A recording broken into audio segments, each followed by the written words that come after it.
लहर न्यूज में आप सभी दर्शकों का स्वागत है। आपको बता दें कि ये विजुअल बढ़िया ब्लॉक के सदरपुर पंचायत का है। आप विजुअल में देख सकते हैं कि धान का कटाई शुरू है। ये मौसम धान की खेती का है। और वहीं अगर बात किया जाए कृषि विभाग सिवान जिला एग्रीकल्चर ऑफिसर बढ़िया ब्लॉक के एग्रीकल्चर ऑफिसर तमाम लोग आज सदरपुर पंचायत के चेवर में उपस्थित हुए थे। आपको बता दें कि निरीक्षण कर रहे थे कि इलाके के अंदर धान की खेती कैसे हुआ है और कितना उत्पादन हुआ है। ये तमाम चीजों का निरीक्षण करने पूरी टीम यहाँ पे आई हुई थी। इवन डीएम साहब का भी प्रोग्राम था।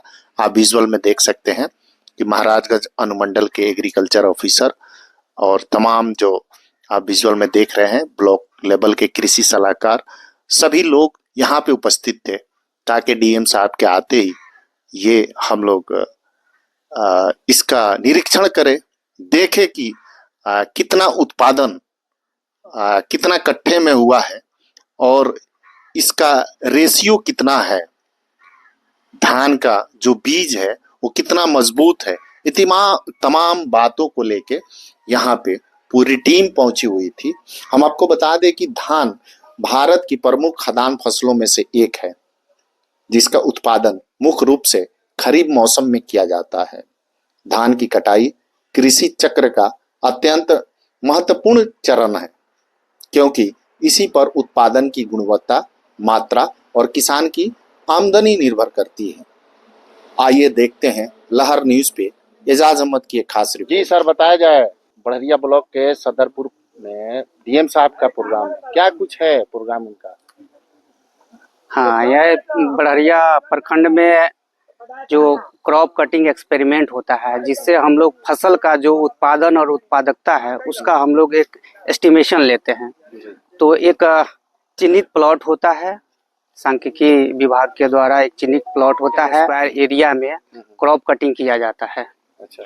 इसमें क्रॉप कटिंग के बाद से उस डाटा को लेके हम लोग उसका यील्ड एस्टिमेट करते हैं। उस यील्ड के आधार पे हम लोग फिर कैलकुलेट करते हैं कि 1 एकड़ या 1 हेक्टेयर रकबा में उसकी जो उत्पादन है कितना हो सकता है।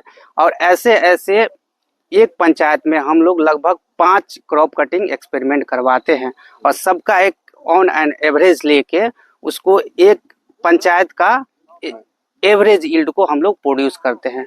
फिर इन सारे डाटा को लेके जिला के अनुसार जिला के जितने प्रखंड हैं उनसे डाटा लेके एक डाटा समराइज करके और उसका जो एवरेज प्रोडक्शन होता है खरीफ का वो हम लोग फिर विभाग को भेजते हैं।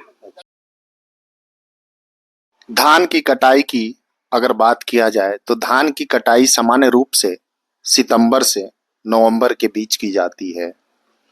कटाई का उपयुक्त समय तब माना जाता है जब धान की बालियां पीली पड़ जाए और दाने कठोर होकर नाखून से दबाने पर भी आसानी से न टूटे।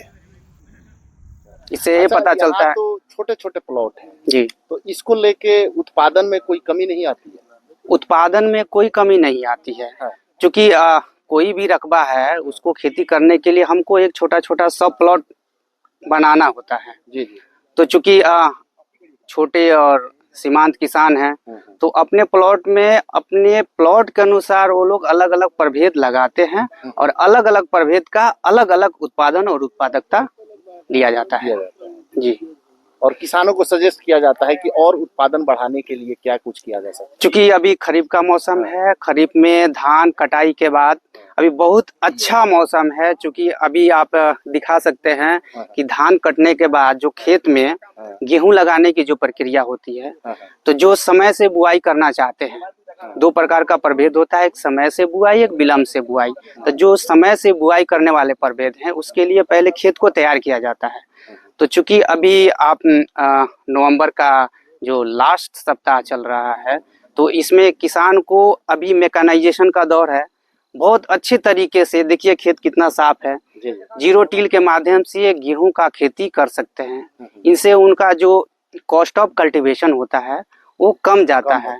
क्योंकि किसान का जो आमदनी है उसको बढ़ाने के लिए हमको आज के दौर पे कॉस्ट ऑफ कल्टीवेशन को ही मिनिमाइज करना बहुत जरूरी है।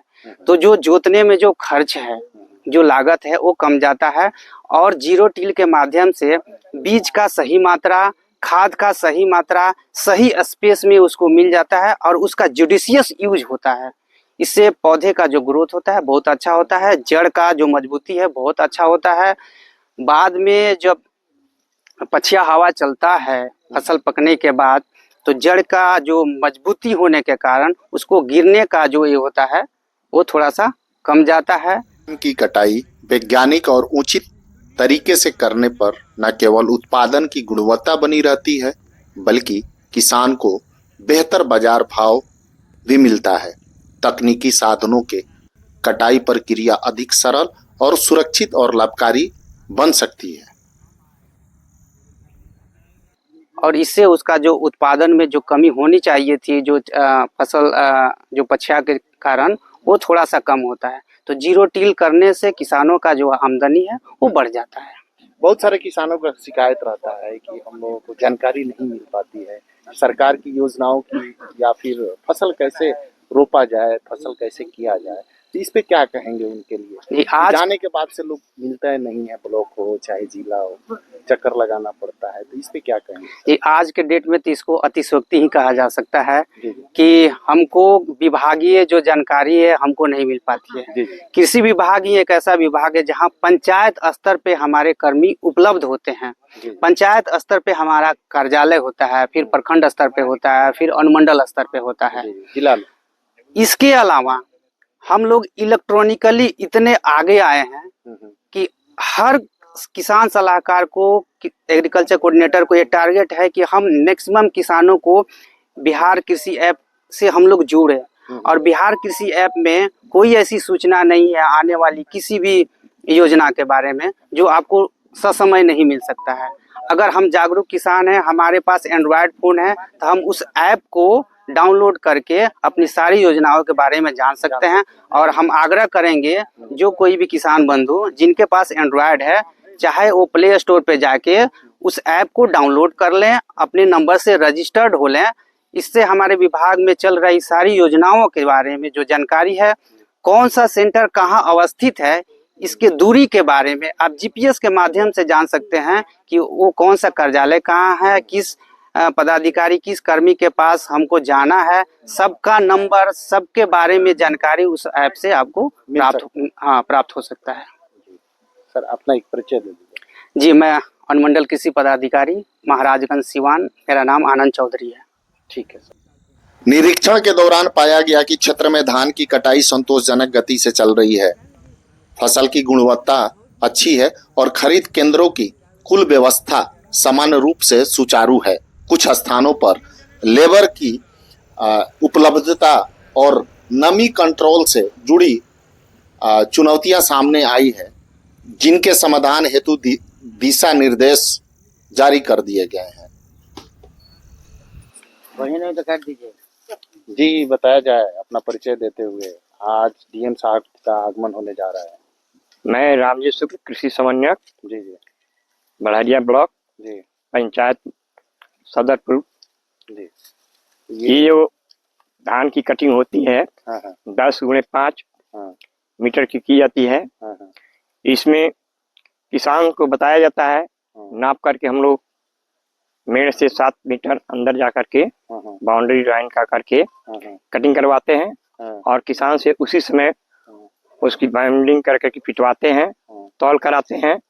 और तौल कराने के बाद से जो उत्पादन होता है किसान को ये बताया जाता है। उत्पादन अगर अच्छा है तो कहा जाता है कि आपने जो भी उर्वरक डाले हैं, बीज जो चुनाव किए हैं वो अच्छा है। अगर उत्पादन कम होता है तो उनको सजेशन दिया जाता है कि आप वर्मी कंपोस्ट का प्रयोग करें, बायो फर्टिलाइजर का प्रयोग करें, रासायनिक खाद का प्रयोग कम करें। मतलब उत्पादन बढ़ाने के लिए सजेस्ट किया जाता है। ढैंचा का बुआई कीजिए जिससे आपका खेत की फर्टिलिटी बढ़े और उत्पादन आपका अच्छा हो, उत्पादन आपका कम ना हो। और रासायनिक खाद पर कम जोर दिया जाता है कि आप उसका प्रयोग न करें, क्योंकि उससे लागत भी आपका बढ़ेगा और उत्पादन जो होगा उससे आपका लाभ नहीं मिल पाएगा। और हरी खाद का प्रयोग करिएगा, बायो फर्टिलाइजर का प्रयोग कीजिएगा, वर्मी कंपोस्ट का प्रयोग कीजिएगा। इसे आपने पलट करके ना करके आप बायोमास बढ़ा करके काम करेंगे तो उससे आपका उत्पादन बढ़ेगा, उत्पादकता आपकी बढ़ेगी। इस तरीके से आप अगर खेती आप करते हैं तो आपका खेती करना लाभप्रद होगा। और ये भी हम लोग सजेस्ट करते हैं कि आप जो खेत कटवाते हैं कंबाइन से, उसकी पराली आप न जलाएं, क्योंकि उससे जो खेत की मिट्टी होती है पक जाती है, जैसे शरीर में छाले पड़ जाते हैं जलने से, उसी तरह से हमारी धरती माँ का शरीर जल जाता है, जिससे आपको उसको ठीक करने में कई साल लग जाते हैं। अगर किसी प्रकार से मिट्टी हमारी खराब हो जाती है, जला देते हैं, तो आप ढैंचा बोएं, बायो फर्टिलाइजर डाल करके हमारे माता की शरीर का उर्वरता ठीक कीजिए। शरीर ठीक होता है, उसके बाद से आपका उत्पादन बढ़ता है। इसलिए हम लोग पराली जलाने से सभी किसानों को, चाहे खरीफ का मौसम हो चाहे रबी का मौसम हो, हम लोग मना करते हैं। ये ढैंचा बोइए, वर्मी कंपोस्ट का प्रयोग करें। इस तरीके से खेती जब करेगा किसान तो उसका लागत कम आएगा और उत्पादन ज्यादा होगा, तो निश्चित है कि उसको प्रॉफिट मालूम होगा। परंपरागत विधि से करेगा तो उसका बीज भी ज्यादा लगेगा, सिंचाई भी ज्यादा लगेगा, खेती करने में उसका जुताई वगैरह भी ज्यादा लगेगा, तो उसका चार्ज तो ज्यादा ही करेगा, तब वो अपना हिसाब किताब निकालेगा उत्पादन का और अपने मनी का, तो उसको तो कम मुझे भी करेगा। लेकिन जब वैज्ञानिक तरीके से खेती करके तब परंपरागत में खेती से तुलना करेगा तो निश्चित है कि उसको प्रॉफिट मालूम होगा और खेती लाभप्रद उसको समझ में आएगा। ठीक।